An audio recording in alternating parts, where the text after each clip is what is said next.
오늘은 이제 매출을 높이는 실제로 미용실에 방문한 고객님이 많이 하는 질문을 토대로 이제 어떻게 여러분들께서 고객님께 상담을 해주면 되는지에 대해서 한번 알아보도록 하겠습니다. 자, 그럼 한번 봅시다. 자, 매출을 높이는 실전 모바일 과학이라 그래서 고객 상담 스킬에 대해서 한번 알아볼 건데요.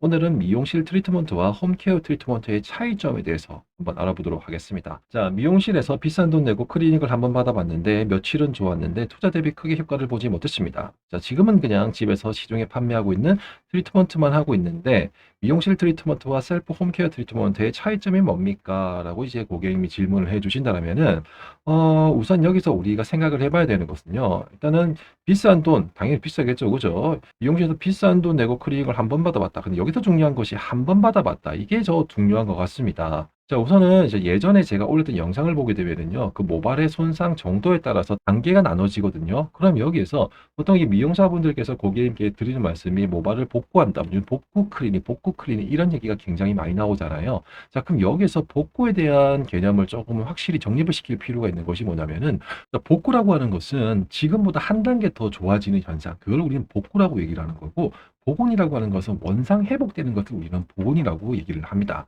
자, 그렇다면 봅시다. 앞에도 설명드렸다시피 미용실로 방문하시는 고객님의 모발 상태를 봤을 때 정말로 이거는 녹아서 뭉그러지고 끊어지기 일보 직전이라면은 일단 모발 데미지를 4 정도로 우리가 판단을 할 수가 있는데, 그날 당일날 막 퍼주고 모발 속을 채워주고 큐티클을 코팅을 시켜준다라고 하더라도, 이놈을 100을 넣는다라고 하더라도 이 고객님이 일상생활을 하는 동안에 서서히 빠져나가지 않겠습니까? 고로 뭐 며칠 동안만 좋았다더라, 이 며칠이라는 것이 그만큼 모발에 데미지가 많기 때문에 이 모발에서 견딜 수 있는 시간이 점점점 줄어드는 거예요. 한 번 정도 받았을 때는 그게 윤기나고 부드러움 정도가 한 일주일 정도 갔다라면은 그 다음에 또 했었을 때는 그게 열흘 가는 거고, 또 그 다음에 했을 때는 그게 뭐 보름 이상, 그리고 한 달 가까이 가는 거예요.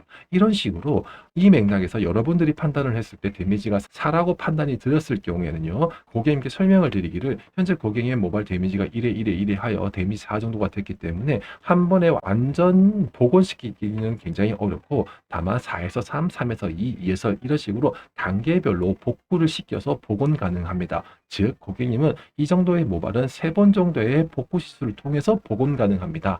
이렇게 얘기를 해 주시는 겁니다.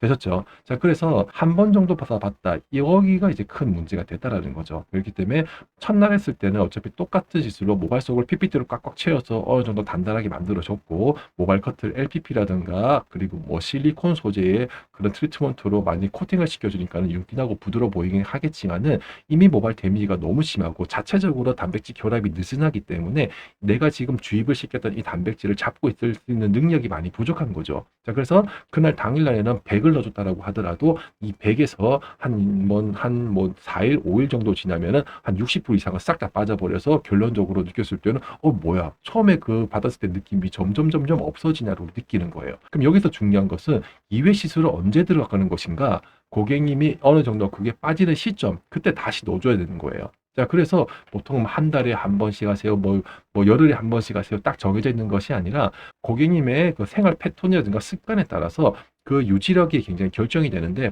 보통 저 같은 경우에는 이제 정말 데미지가 4라고 판단했을 경우에는요, 한 달 안에 3번 정도를 말씀을 드리는데, 오늘 시술 받고 그리고 일주일 뒤에 2회 시술 받고 그리고 이제 보름 뒤에 3회 시술 받고, 이런 식으로 한 달 플랜, 한 달 동안에 3번 정도 작업을 해줘야지만이 모발 속이 어느 정도 딱딱하게 구축이 되거든요. 그럼 그다음부터 어떻게 하느냐? 미용실 트리트먼트와 홈 셀프 트리트먼트의 차이점이 뭡니까? 이게 지금 여기서 답이 나오는 거예요. 미용실 트리트먼트는 너무 모발이 손상이 심하기 때문에 이거를 단계별로 모발 속부터 깊숙하게 채워주는 과정이 미용실 트리트먼트인 거고, 그게 어느 정도 모발을 단단하게 만들어 놨다 싶으면 그때부터는 거의 뭐 고객님께서 댁에서 꾸준히 홈셀프로 약간 LPP 소재라든가 세라마이트 소재의 그런 트리트먼트로 주기적으로 일주일에 2번 혹은 3번 정도로 관리를 해주시는 것이 홈셀프 트리트먼트입니다. 자, 그러면 여기서 보면 시중에 판매하고 있는 트리트먼트도 얘기 나오잖아요. 모발이란 것은 앞에도 말씀드렸다시피 화학적 시술을 하지 않았다라고 하더라도 물리적인 자극이라든가 환경적인 자극으로 인해서 모발에 데미지가 생길 수밖에 없거든요. 자, 그래서 두피 가까운 쪽에는 천연 피지막으로 코팅을 시켜준다라고 하더라도 모발 끝부분 같은 경우에 그 피지가 코팅이 안 되기 때문에 그거를 뭔가 이제 시중에 나와 있는 일반 트리트먼트로 다시 한번 코팅을 시켜주는 것, 손상 방지 용도로 사용하는 것이 일반 시중에 나와 있는 트리트먼트다. 이렇게 생각하시면 되겠습니다. 자, 다음 시간에는 지금 이 맥락에서 요거를 이제 무엇을 어떻게 공부를 해야 될까? 이거에 대해서 한번 알아볼 건데, 일단은 제가 앞에 서두에서 설명드렸다시피, 여러분들께서 모발 과학을 공부를 하실 때는 그 앞에 말했던 그런 상황을 빗대어서, 이런 상황에서는 뭘 공부하면 좋을까? 당연히 큐티클의 역할을 배워야 되는 거고, 그리고 모발을 단단하게 만들어주기 위해서는 PPT가 어떤 것들이 있는지를 배워봐야 되겠죠. 자, 그래서 어떻게 공부를 하면 되는지에 대해서 앞으로 쭉쭉쭉 나가보도록 하겠습니다. 자, 그럼 오늘도 즐거운 하루 되시고요. 다음에도 여러분들을 즐겁게 뭐 해드리고자 조금 더 저는 노력하는 자세로 임하도록 하겠습니다. 안녕!